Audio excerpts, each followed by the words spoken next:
Na huku vita dhidi ya uraibu wa pombe haramu na dawa za kulevya vikiendelea, serikali ya kaunti ya Tharaka Nithi imeanzisha kampeni ya kufunga zaidi ya baa 400 ambazo zimekuwa zikihudumu bila kibali.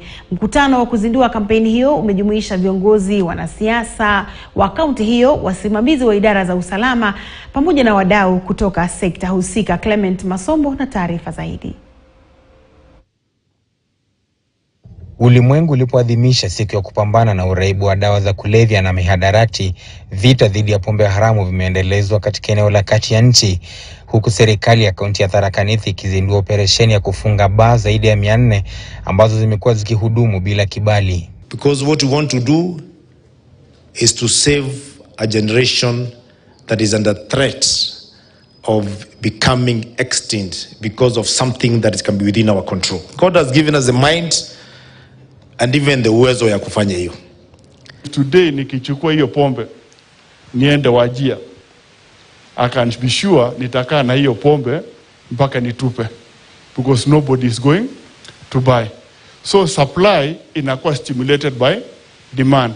Kufika Machi mwaka huu kulikuwa na zaidi ya baa 1400 zilizokuwa zikiendesha biashara hiyo, ila ni 1000 tu kati ya hizo ambazo wamiliki walituma maombi ya kutaka leseni.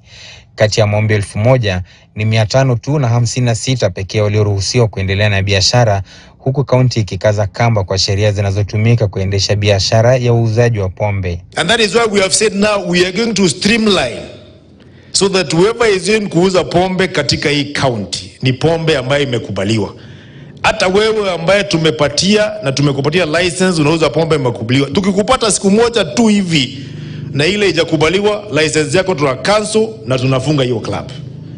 So today, while we are caught between a rock and a hard place, that we have to ensure this thing comes to an end, however unpleasant it is, we must also bite the bullet and say illicit brews must come to an end. Kwingineko, mamia wakazi wa mji wa Mombasa waliandamana kuadhimisha siku ya kimataifa inayopinga matumizi mabaya ya mihadarati pamoja na usafirishaji wake.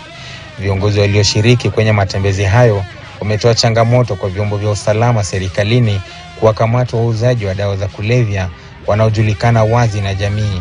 Wakiongozwa na gavana wa kaunti ya Mombasa Abdul Swamad Nasir, viongozi hao waliwataka maafisa wa polisi kufanya misako ya kuwakamata walanguzi wa dawa za kulevya kaunti ya Mombasa na kuyachapisha majina yao ili kupata imani ya wananchi. I request you that we need to consider to employ them. When they come back and they say that I have recovered, please give them a second chance and allow them to be employed within the government and within the private sector.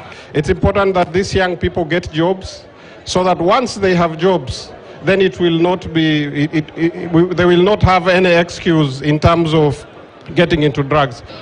Kama kazi imeshinda serikali kuweza kusema ya kwa hawawezi kuzuia hawa, tuambieni. Mtuambie gavana, sasa sisi tunakupatia hii department nzima ambao kwamba itadeal na drug enforcement unit. Hiyo kwa vile sisi national tumeshindwa, you take it over as a county government. Watupatia wale maaskari wenye bunduki, tuwaoneshe pale ambao kwamba watatolewa watu. Clement Masombo, KTN News. Mtazamaji, tukiachana hayo, mbunge wa Westlands Tim Wanyonyi ametibua mdahalo wa kuwania kiti cha ugavana